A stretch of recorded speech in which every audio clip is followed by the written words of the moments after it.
Hey there, this is the One Boom, and you know how in the last video I said don't get your hopes up about stuff? I'm getting my hopes up about stuff. I have been a long-time Call of Duty fan, and ever since 2015, I've had one idea that simply would not leave the back of my mind. Why won't this damn series go away for a year? I mean, it's like we've had an annual release every year since 2004, and I'm just kind of tired of it. The only nice thing about Call of Duty's annual release is that if you don't like the current title, you don't have to wait that long for the next one, but I feel like that's a pretty weak argument for the games being the way they are. Like, every time a video game comes out, you run the risk of not liking it, or you only like half of it, or you wish it was better, or maybe you wish it was worse so you'd stop obsessing over it. Regardless of your conundrum, I don't think the solution is pump out a new game every single year. Because burnout is a real thing Call of Duty players have to think about. And when it comes down to it, Modern Warfare 3 is now a loved and respected game, but I remember all of the coverage of it when it came out. It's just Modern Warfare 2.5, more of the same shit, different hat garbage I'm sick of. I feel like people didn't even fully appreciate Black Ops 2 until Call of Duty Ghosts came out for a similar reason, and even though I love Infinite Warfare, I couldn't max prestige in it and I got burnt out, and then I gave up on Call of Duty with World War II, and then gave up again with Black Ops 4, and it wasn't until Modern Warfare 2019 that I was ready to love again. Also, it's really weird when you think back about old Call of Duty games and how important they were to you, and then you realize they only took up a small, percentage of your life. They were only around and in their main life cycle, their relevant life cycle, for about 12 months.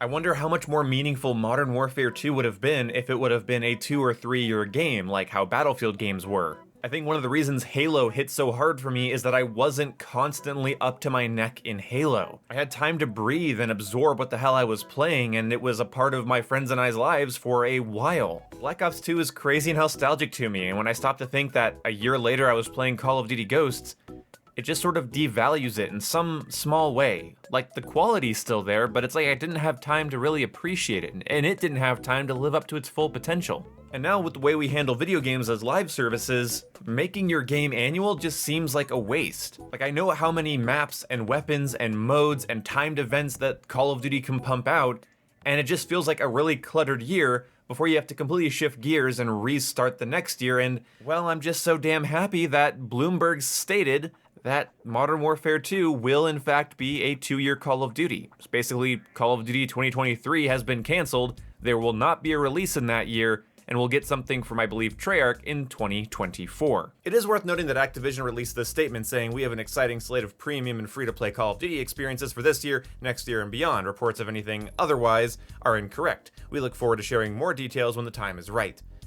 That, to me, sounds like they're basically admitting that there is no mainline Call of Duty next year. They do say premium and free-to-play experiences for this year and the next, and beyond, but that could be a remaster or something. Clearly, something has shifted because Bloomberg doesn't generally talk out of their ass. Let me just say, regardless of your opinion on Modern Warfare 2019, this is a good thing. I have seen so many negative people going on and on about how, well, I'm just gonna play Cold War for 2 more years, or Infinity Ward sucks, so I'm not buying this. This is a universally good thing. Treyarch's game is going to get more time in the oven, and Infinity Ward's game is going to have time to have a meaningful life cycle. It won't be against Microsoft and Infinity Ward's best interest to do massive reworks and big shifts in development or big updates that reshape the game, because the game has to remain relevant for 24 months instead of 12. And in today's competitive gaming market, you're gonna see a lot of variety packed into this game. I recently just made a video that already doesn't age well. That's how it works when you cover news and leaks, so I fucking ain't doing it. But I said that the addition of a bunch of new game modes, like a Tarkov style mode, or Siege style mode, or War mode, or Ground War mode, or Gunfight, doesn't make sense for an annual Call of Duty because it makes the game unfocused and messy. But now that we know the game is gonna be on shelves, being sold as the current COD for 2 years, yeah, bring on the variety. One of the things I'm really hoping for is a campaign update. I think that would be really cool if, after the game's out for a year, a big update comes out. Maybe it even costs $20 extra. I'm not gonna complain, that's like 2 battle passes. And it has an extra campaign extension, so it's like, this will be continued in Modern Warfare 2. Part 2 could be what flashes up at the end of the Modern Warfare 2 campaign. I mean, it's just really nice when Call of Duty can't just duck behind their next release after the current one underperforms.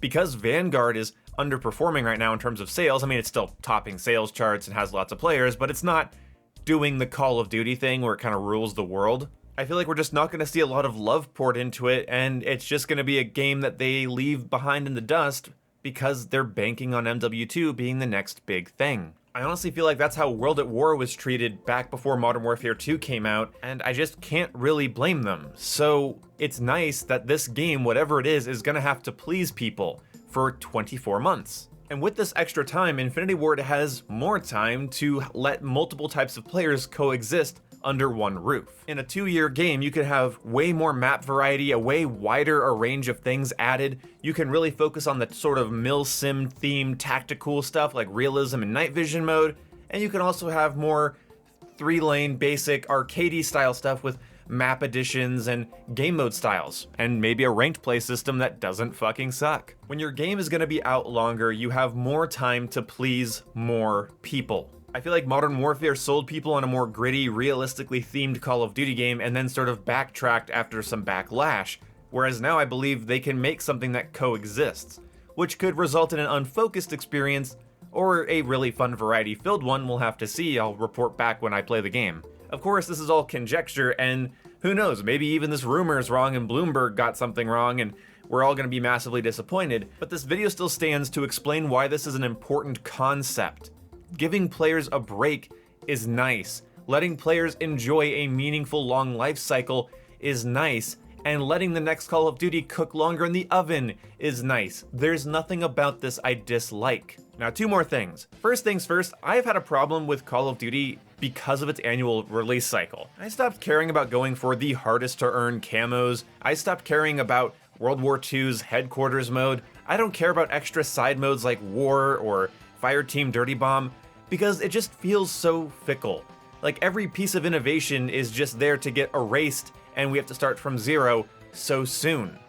Like it's like, oh, one Hanukkah I'm playing Modern Warfare, the next Hanukkah I'm fucking wishing I was playing Modern Warfare. The game will feel more meaningful, and you know, during that rough launch period that every shooter seems to have, it's not gonna feel like it's eating into my actual time with the game.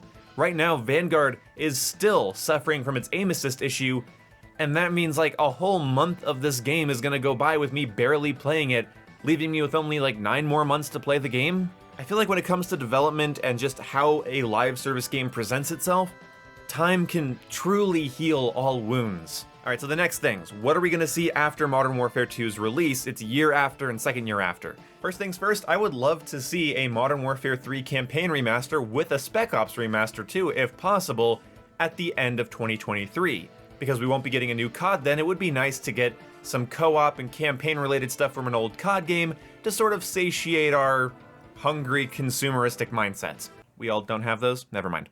And then for Treyarch's game, here's hoping. Here's hoping that I don't end up hating what I'm about to say. I want Black Ops 2 remastered, a faithful remaster with only minute changes. I think it'd be really cool if in 2024, in the winter of 2024, we get Black Ops 2 remastered. And then throughout the year of 2025, we're playing Black Ops 2, a game that takes place canonically in 2025. You might say that won't happen. If it did happen, they'd ruin it, but you have to understand, Microsoft owns Call of Duty now, and the Master Chief Collection exists. If Black Ops 2 could get the Halo 2 anniversary treatment on steroids, that would be fantastic. Microsoft has a hearty respect for longevity and preserving older games. I don't think they would ruin Black Ops 2 with crazy cosmetics and a whole new meta worth of weapons and a bunch of huge changes to the core gameplay. It would hopefully be cosmetics that are in theme and maybe the ability to change the gender of your soldier, like Modern Warfare Remastered, but not being a supply drop riddled piece of shit like Modern Warfare Remastered. See how easy that would be? And then I think the most they could add that we'd probably appreciate is new maps on top of all of the base and DLC maps. Just putting a new map in every season with maybe a couple new weapon variants that maybe don't change the meta, but they change the aesthetics. So maybe an M8 that looks like an M16, or an M27 that looks like an M4, an AN94 that looks like an AK-47. So you have like classic weapons that are essentially already in the campaign. If they remaster the whole campaign, you could just use them in multiplayer and they just fill the role of a different gun. See what I mean? That's what I'm hoping, a faithful remaster of Black Ops 2 that does nothing to damage the core gameplay. Putting that bitch on dedicated 60Hz servers with 4K graphics, that would just be amazing. Obviously, an FOV slider would be included. If we could get some MCC-style love towards Black Ops 2, or maybe even the Black Ops saga, World at War, Black Ops 1, and Black Ops 2, that would be fantastic. But I'm kind of hoping that after Modern Warfare 2, we get a little bit of a break from new Call of Duty, because if the next Call of Duty after Modern Warfare 2 is a remaster or a set of remasters, then whatever comes out later could actually be a breath of fresh air for the franchise. 2 years of Modern Warfare 2, Modern Warfare 3 campaign remastered, a Black Ops 2 remaster, and then a new game. A new game released in the end of 2025. That would be the ideal scenario for me. I also wouldn't mind Treyarch working on a new game, maybe even outside of the Black Ops universe, but I'm just, you know, I really want a faithful Black Ops 2 remaster, again, with the love and attention that like the MCC got. And it would be so cool to be playing it throughout the year of 2025 if it releases at the end of 2024. Anyway, thank you guys so much for coming in and watching this video to the end. If you want to support the channel, there are links in the description to do so. If you're looking for a new gaming chair, there is a link down below to Ewin Racing. They sponsor this channel and they sell good chairs, and I can give you 20% off if you use code 1boom20 at checkout. I also have a merch store and some donation links and a Twitter down there.